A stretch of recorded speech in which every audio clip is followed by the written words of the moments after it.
Final ಆಗಿ ಸಂಜು ಮತ್ತೆ Geetha chapter 2 theatre ಒಳಗಡೆ ರಿಲೀಸ್ ಆಯ್ತು ಇವತ್ತು. ಹೋದ್ ವಾರ ರಿಲೀಸ್ ಆಗ್ಬೇಕಾಗಿದ್ದಂತ ಈ ಸಿನಿಮಾ ಈ ವಾರ ರಿಲೀಸ್ ಆಗ್ತಾ ಇದೆ. ಡೈರೆಕ್ಟರ್ಗೂ ಪ್ರೊಡ್ಯೂಸರ್ಗೂ ಡಿಶುಮ್. ನಿಜವಾಗ್ಲೂ ಈ ಸಿನಿಮಾ ಹಿಂದೆ ಬಂದಿರೋ ಚಾಪ್ಟರ್ 1 ಗೆ ಟಕ್ಕರ್ ಕೊಡುತ್ತಾ, ಆ ಲೆವೆಲ್ ಅಲ್ಲಿ ಇಂಪ್ರೆಸ್ ಮಾಡುತ್ತಾ, ಹಳು ಬರಿಸುತ್ತಾ ಅಂತ ನೋಡೋದಾದ್ರೆ ಎಲ್ಲ ಚಾಪ್ಟರ್ 1 ಆಪೋಸಿಟ್ ಆಗೇ ಇದೆ. ಚಾಪ್ಟರ್ 1 ಅಲ್ಲಿ ಇದ್ದಂತ ಸಾಂಗ್ಸ್ ಗಳು ಎದೆ ಒಳಗಡೆ ನುಗ್ಗಿ ಆರ್ಟ್ ಗೆ ಟಚ್ ಮಾಡೋದು. ಇಲ್ಲಿ ಇರೋಂತ ಸಾಂಗ್ಗಳು ಅಲ್ಲಿದ್ದಂತ ಸ್ಯಾಂಡಲ್ವುಡ್ ಕ್ವೀನ್ ರಮ್ಯಾ ಅವರ ಆಕ್ಟಿಂಗು ಏಕ್ದಮ್ ಜಬರ್ದಸ್ತ್, ಆ ಲೆವೆಲ್ ಅಲ್ಲಿ ಟಚ್ ಆಗುತ್ತೆ. ಬಟ್ ಇಲ್ಲಿರುವಂತ ರಚಿತಾರಾಮ್ ಆಕ್ಟಿಂಗು ಏನಾಗಿದೆ ಇವ್ರಿಗೆ. ಟೋಟಲ್ ಆಗಿ ಸಂಜು ವೆಟ್ಸ್ ಗೀತಾ ಚಾಪ್ಟರ್ 1 ಅಲ್ಲಿದೆ, ಈಗ್ಲೂ ಕೂಡ ಅಲ್ಲೇ ಇದೆ. ಯಾಕಂದ್ರೆ ಸಾಂಗ್ಸ್ ಗಳು, ಫೀಲಿಂಗ್ಸ್, ಹೀರೋಯಿನ್ ಮಧ್ಯೆ ಇರುವಂತ ಲವ್, ರೊಮ್ಯಾನ್ಸ್ ಟಚ್ ಮಾಡ್ತದೆ ಇಲ್ಲಿಗೆ ಟಚ್.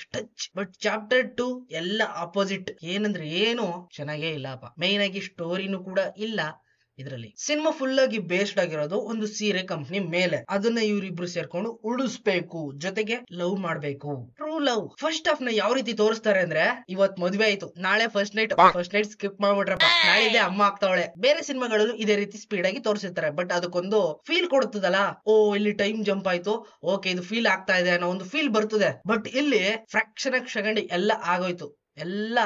ಏನದು, ಶ್ರೀನಗರ್ ಕಿಟ್ಟಿ ಅವರ ಆಕ್ಟಿಂಗ್ ಲೆವೆಲ್ ತುಂಬಾ ಟಾಪ್ ನಾಚ್ ಆಗಿ ಬರ್ತಾ ಇದೆ ಈಗೀಗ ಅಂತ ಅನ್ಕೊಂಡಿದ್ವಿ ಗೌಳಿ ಸಿನಿಮಾನ ನೋಡಿದ್ಮೇಲೆ. ಯಾಕಂದ್ರೆ ಸ್ಟೋರಿ ಆ ರೀತಿ ಇತ್ತು, ಪ್ರೆಸೆಂಟೇಶನ್ ಆ ರೀತಿ ಇತ್ತು, ಆಕ್ಟಿಂಗ್ ಸ್ಕಿಲ್ ಕೂಡ ತುಂಬಾನೇ ಡೆವಲಪ್ ಆಗಿತ್ತು. ಬಟ್ ಈ ಸಿನಿಮಾದಿಂದ ತುಂಬಾ ಡಿಕ್ರೀಸ್ ಆಗೋಯ್ತು ಶ್ರೀನಗರ್ ಕಿಟ್ಟಿ ಅವರ ಆಕ್ಟಿಂಗ್ ಲೆವೆಲ್. ಹಳೆ ಸಂಜೆಯಲ್ಲಿ ಈ ಇರೋ ಸಂಜೆಯಲ್ಲಿ ಒಂದಕ್ಕೊಂದು ಮ್ಯಾಚೇ ಐತಲ್ಲ.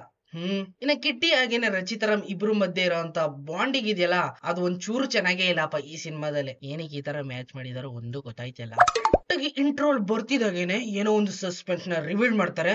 ಓ ಇಲ್ಲೊಂದ್ ಏನೋ ಆಗಿದೆ, ಏನಾಗಿರ್ಬಹುದು ಅಂತ ಒಂದು ಸಣ್ಣ ಕ್ಯೂರಿಯಾಸಿಟಿ ಹುಟ್ಟಿಸ್ತು. ಆಮೇಲೆ ಅದು ಬರೀ ಇಷ್ಟೇನಾ ಅನ್ನೋ ರೇಂಜ್ ಗೆ ಟುಸ್ಪಟ್ ಆಗಿ ಆಗೋಯ್ತು. ನಾಗಶೇಖರ್ ಅವರು ಈಗಿನ ಜನರೇಷನ್ ನ ಅರ್ಥ ಮಾಡ್ಕೊಂಡು ಈಗಿನ ಜನರೇಷನ್ ತಕ್ಕನಂಗೆನೆ ಓಲ್ಡ್ ಲವ್ ಸ್ಟೋರಿನ ತೋರಿಸ್ಬೇಕು ಅಂತ ಟ್ರೈ ಮಾಡಿದಾರೆ. ಬಟ್ ಏನಂದ್ರೆ ಏನು ವರ್ಕ್ ಆಗಿಲ್ಲ. ಸ್ಕ್ರೀನ್ ಪ್ಲೇ ಒಳಗಡೆ ಆಕ್ಟಿಂಗ್ ಲೆವೆಲ್ ಯಾವ ರೀತಿ ಡಲ್ ಆಗಿದೆ ಅಂದ್ರೆ, ಚಾಪ್ಟರ್ 1 ಬೆಟರ್ ಆಗಿದೆ ಎಲ್ಲದಕ್ಕಿಂತ ಹೆಚ್ಚಾಗಿ ಅನ್ಸ್ಬಿಡ್ಬೇಕು, ಆ ತರ ಇದೆ. ಇನ್ನ ಬ್ಯಾಕ್ ಗ್ರೌಂಡ್ ಮ್ಯೂಸಿಕ್ ಅಂತೂ ಕೇಳಕ್ಕೆ ಹೋಗ್ಬೇಡಿ, ಹುಟ್ಟು ಬೇಕಾರಾಗಿದೆ. ಬೇಕಾರ ಸಾಂಗ್ ಕಂಪೋಸ್ ಮಾಡಿರೋರು 100 ವರ್ಷ ಚೆನ್ನಾಗಿರ್ಲಿ. ಗೆಸ್ಟ್ ಅಪಿಯರೆನ್ಸ್ ಆಗಿ ರಾಗಿಣಿ ದ್ವಿವೇದಿ, ತುಪ್ಪದ ಹುಡುಗಿ ಬರ್ತಾರೆ. ಏನದು ಮಾರಾಯ, ಯಾಕೆ ಈ ಸೀನ್ ನ ಇಲ್ಲಿ ಇಟ್ರಿ ನೀವು? ಒಂದು ಲವ್ ಸ್ಟೋರಿ ಬಿಲ್ಡ್ ಆಗ್ತಾ ಇದೆ, ಅದು ಕೂಡ ಪ್ಯೂರ್ ಲವ್. ಮಧ್ಯದಲ್ಲಿ ಈ ತರದೊಂದು ತುಪ್ಪದ ಕ್ಯಾರೆಕ್ಟರ್ ಬರೋ ಅಂತ ಸಿಚುವೇಶನ್ಸ್ ಇತ್ತಾ ಏನಕ್ಕೆ ಇದನ್ನ ಆಡ್ ಮಾಡಿದಿರಾ ಇಲ್ಲಿ? ಡೆಫಿನೆಟ್ಲಿ ಕಸ್ಟಮರ್ ನ ಅಟ್ರಾಕ್ಟ್ ಮಾಡೋದಕ್ಕೆ, ಆಡಿಯನ್ಸ್ ನ ಅಟ್ರಾಕ್ಟ್ ಮಾಡೋದಕ್ಕೆ. ಏನಾದ್ರೂ ಆಗ್ಲಿ ಒಂದು ಸಮಥಿಂಗ್ ಹಾಟ್ ಆಗಿರೋ, ಸ್ಪೈಸಿ ಆಗಿರೋ ಒಂದು ಥಿಂಗ್ ಸಿನಿಮಾ ಒಳಗಡೆ ಇರಲೇಬೇಕು. ಯಾಕೆ